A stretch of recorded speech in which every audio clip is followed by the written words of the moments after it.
Good evening. Jamaica has recorded one additional COVID-19 related death and 89 new cases of the virus in the last 24 hours. This brings the country's death toll to 313 and the total number of confirmed cases to 13,637. According to the Ministry of Health and Wellness, a 64-year-old woman from Kingston and St. Andrew became the country's latest fatality. Of the 89 newly confirmed cases, there were 34 males and 55 females with ages ranging from 4 to 86 years old. The cases were recorded in St. Catherine 30, Kingston and St. Andrew 24, Clarendon 8, St. Anne 7, Manchester 6, St. James 5, Hanover 3, St. Mary 2, Westmoreland 2, Trelawney 1, and St. Elizabeth 1. The country also recorded 77 recoveries, bringing the total number to 11,506. The St. Catherine Health Department yesterday conducted free COVID-19 testing from the mobile unit at the G.C. Foster College in the parish on Saturday. Dr. Sean Courier from the St. Catherine Health Department said this is part of the ongoing community sensitizations to reduce the spread of the virus, especially having a spike in the area. We're here today at GC Foster doing some COVID tests.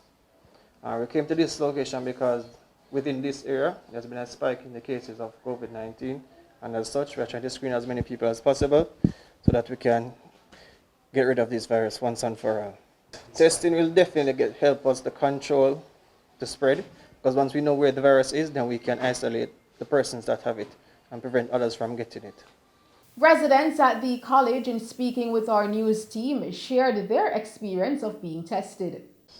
Well, it's my first time. It's a good experience. I wish that more people do it a lot still. Out of 10, 8. Experience was alright. I never expected to do something like that before still, so it's a good experience. I think it's really relevant though. If it's up to us only, we wouldn't, because we're scared of the whole process. However, it's just for our health, keep in check during this pandemic. So today I decided to do the COVID test because it's better to be safe than sorry. And doing the test is like going to the beach and the sun burned your nose. So it's really nothing basically. So I'm encouraging people to do it. So you're on the safe side. Acting Vice Principal of Administrative Affairs at the college, Paul Beckford, pointed out that in a continuing effort to keep the students safe, hosting this free COVID-19 testing is welcomed. So the initiative was a result of the fact that GC Foster College is one of the only institutions that would have been taking in residential students at this time. And this is a result of the fact that the courses that we offer, there's an aspect of it that requires face-to-face and thus residential students, because we would have had students from all over the country, and it would have been more than challenging for them to be traveling every day to attend classes. We're talking about the physical education classes, the practical classes, sessions. And one of the things that we have looked at is to ensure safety as it relates to the coronavirus. So we, in addition to our protocols that we observe and practice every day, in collaboration with the Ministry of Health, they proposed coming to the institutions or going throughout the parish of St. Catherine, where people are residing, to ensure that these tests are being done. And having contacted us, we accepted the initiative because we think that it would have been a grand opportunity for us to ensure that our students are safe, and we are aware of the status of our students. And so we embraced the opportunity, we embraced the proposal, and thus here this morning we have them here conducting these tests. He further added that fortunately for the college, there has not been a case of COVID-19 since they reopened for face-to-face classes in October of last year. Since we reopened on the 5th of October 2020, through to this month or January, we have not, thanks be to God, we have not had any reported case of any incident with our students here. And I want to credit that to the administration and to the students themselves, because as I've said, we continue to enforce and reinforce practicing of proper protocols. If you notice, we would have had sanitizing stations almost everywhere you go. We would have made sure that the students observe and practice these protocols, and to ensure that every day on a day-to-day basis we do everything possible, because guess what, even when they leave to go home on a weekend, to return they have to be screened by a medical doctor before going on the dorm. And so every time they leave, before coming back, we ensure that they are screened, and if there's anything that is not common, then we make sure that the process is followed, and we do what we have to do to ensure that they're on the right path. The Jamaica Defense Force (JDF) says it has noted inquiries by members of the public about the availability of COVID-19 testing through its Health Services Corps. In a statement yesterday, the JDF said though the Health Services Corps is listed as an approved laboratory for COVID-19 testing, the facility is for the testing of service members only. As part of the Jamaica Constabulary's thrust to achieve its strategic objectives, Commissioner of Police Major General Anthony Anderson has announced the transfer of some senior officers with effect from January 25, 2021. The transfers take effect on Monday, January 25, 2021. Head of the Jamaica Constabulary Forces Communication Arm, Senior Superintendent of Police Stephanie Lindsay, spoke to our news team on the reassignments. They, by commandment, and they looked at the overall force. Part of the strategy is that we're trying now to align everything. So you're aligning the people, the skills and everything. So part of the strategic direction of the force for 2021, Commissioner Major General Anthony Anderson, he has reassigned some officers right across the country. So there have been some changes at command level as well as other levels within the force. 23 gazetted officers have been reassigned. This will come into effect on January 25th, 2021. One was already in place, and that was from December 3rd, and the other 22 will become effective January 25th. Lawmen assigned to the Trelawney Police Division have launched a probe into the death of a four-year-old girl, Chloe Brown, and the injuring of her father at their home in Freeman's Hall, Trelawney. Information received is that yesterday a dispute developed between two brothers, which resulted in threats being issued.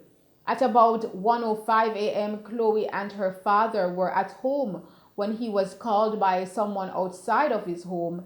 When he opened the door, a tussle ensued, followed by loud explosions, and little Chloe was shot in the abdomen while her father was shot in the leg. They were taken to hospital where Chloe was pronounced dead and her father admitted in stable condition. The brother and another man are now in police custody. An early morning operation led by members of the Specialized Operations Branch and the St. Andrew Central Division resulted in the seizure of a shotgun and several rounds of ammunition in Gordontown, St. Andrew yesterday. Reports are that the joint police and military team conducted the operation at a premises along Gordontown Road in the parish between 5:15 and 7:15 a.m. A search warrant was executed and a Mossberg shotgun and 27 12-gauge cartridges were seized. The police reported that the items had been concealed in a PVC pipe and buried at the back of a premises. One man was arrested in connection with the seizure. His identity is being withheld at this time.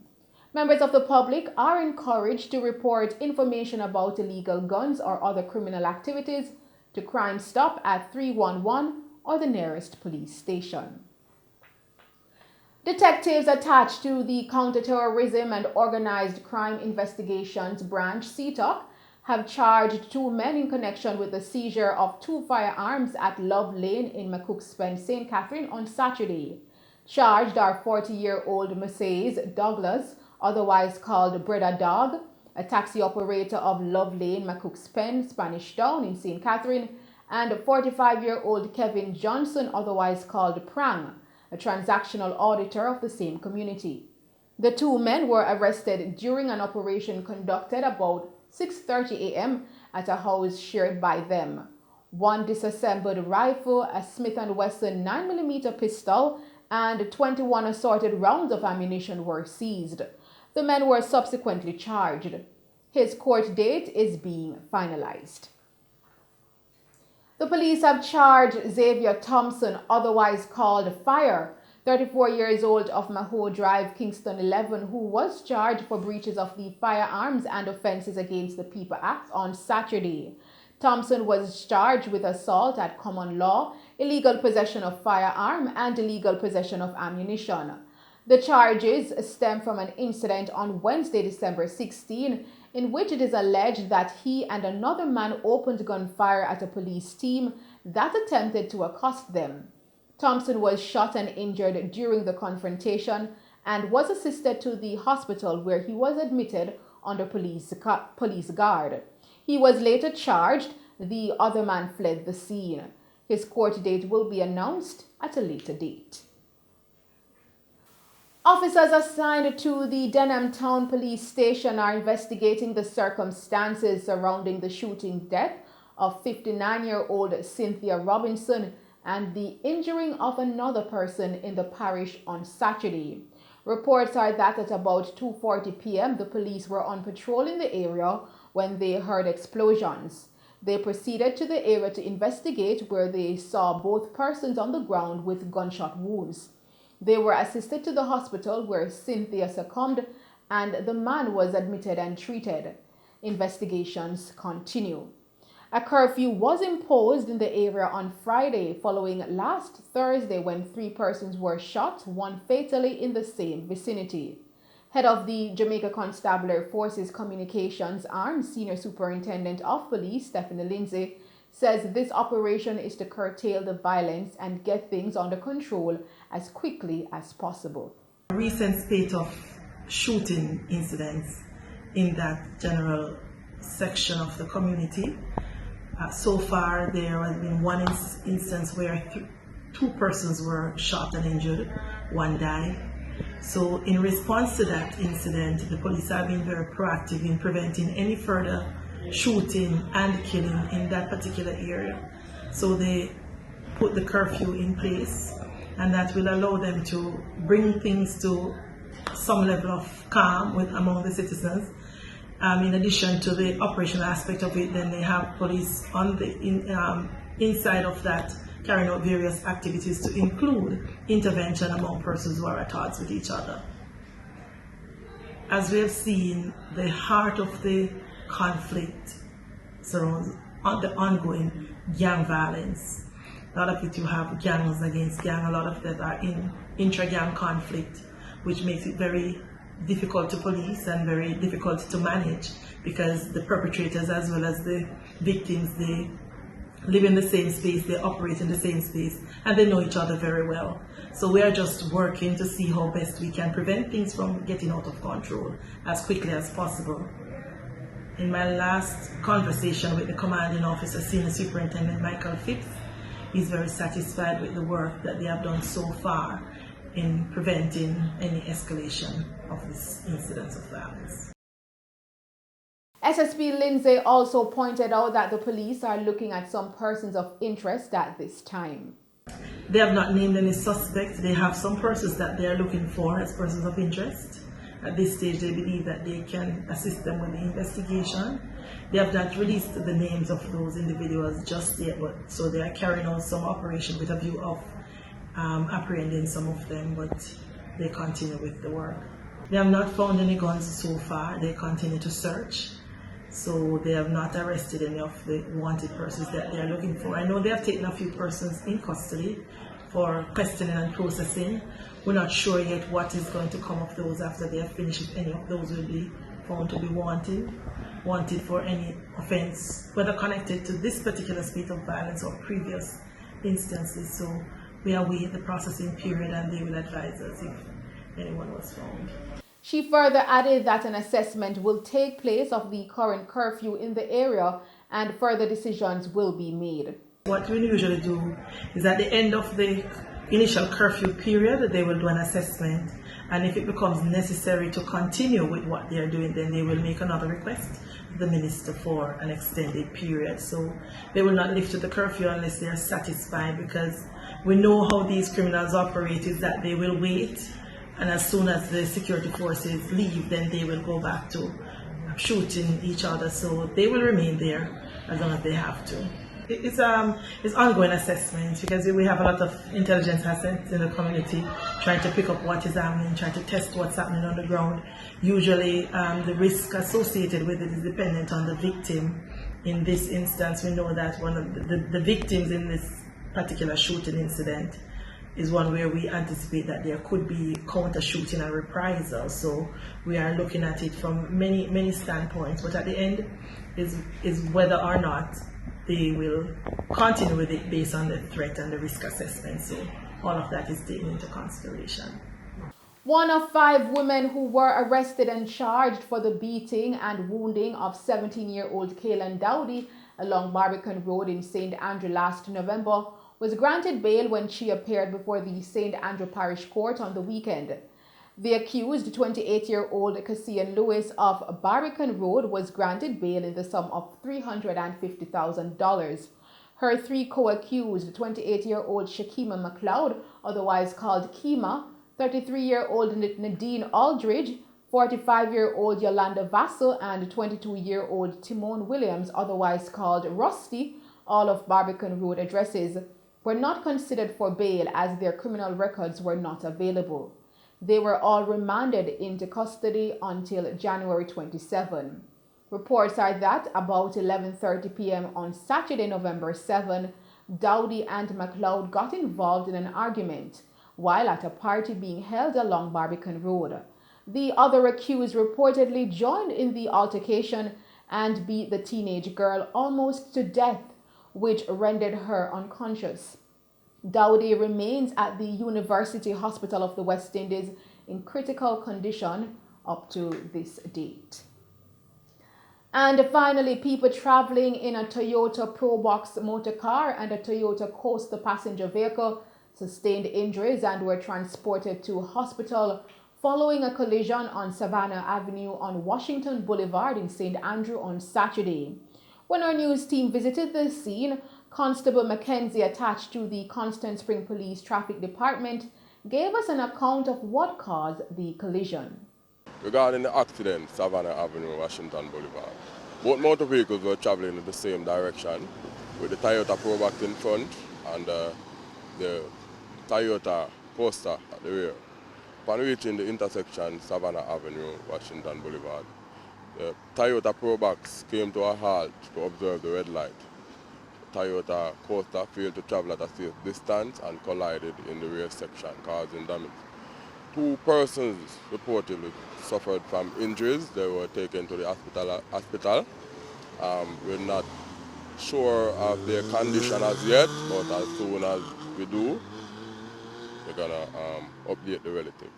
One passenger that was traveling in the Toyota Coaster passenger vehicle explained that she witnessed at least 1 woman sustaining injury to her arm as a result of the collision. The bus was coming down a little bit fast and the light was changing, so the cars naturally were stopping. And he was trying to swerve to the left-hand side out of the way, but he couldn't because obviously the cars were already on that side. So he swung back into the right, and that's how the collision happened basically. I'm just a little shaken up by everything that happened, but I'm alright. There was a lady on the front who she in particular got hurt. Her wrist seems to be either broken or fractured. She's in a little bit of a shock. She was jerked, so she's experiencing a bit of back pain. Other than that, she seems relatively fine, but obviously she suffered some pain and emotional trauma. And those are the stories making news. I am Tamar McHale. We will now take a break and then join Christopher Scott with sports.